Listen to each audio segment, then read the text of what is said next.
Alors cette année, c'est la grenade dégoupillée du festival.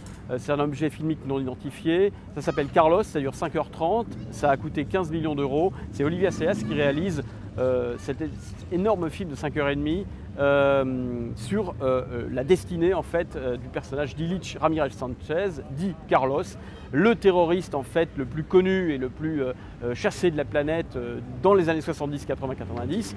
Alors le film, effectivement, à Cannes, est à sa place, mais même s'il crée la polémique, il est intéressant parce qu'en fait il revisite 2 décennies de terrorisme vraiment international. Carlos, en fait, c'est un personnage qui a commencé sa carrière à Londres jusqu'à évidemment être arrêté à Khartoum en 1994, en passant par la prise d'otage des ministres du pétrole de l'OPEP en 1975. Le film d'Assayas, avec la juste distance qui convient, permet de remettre dans le contexte international le personnage du terroriste Carlos.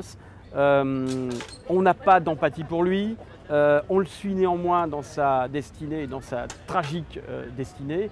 Ce film s'inscrit un peu comme une pièce du puzzle dans une démarche historique qui vise à comprendre un peu mieux le terrorisme international européen des années 70, 80 et 90, puisqu'en fait Carlos est un tout petit peu, un peu comme Nos meilleures années, le film italien sur les années de plomb de Marco Tullio Giordana qui revisitait un peu le terrorisme italien, un peu comme La bande à Bader, le film allemand sur la triste bande de terroristes. Là, Carlos, effectivement, d'Olivier Assayas, nous explique un peu mieux, sur un plan historique, comment le terrorisme international, partant en fait d'une idéologie très forte marxiste, a été récupéré par un certain nombre de services secrets gouvernementaux et donc en fait montre bel et bien la manipulation de tous ces terroristes qui étaient véritablement des pauvres types. Donc là, effectivement, c'est le grand intérêt du film d'Olivier Assayas.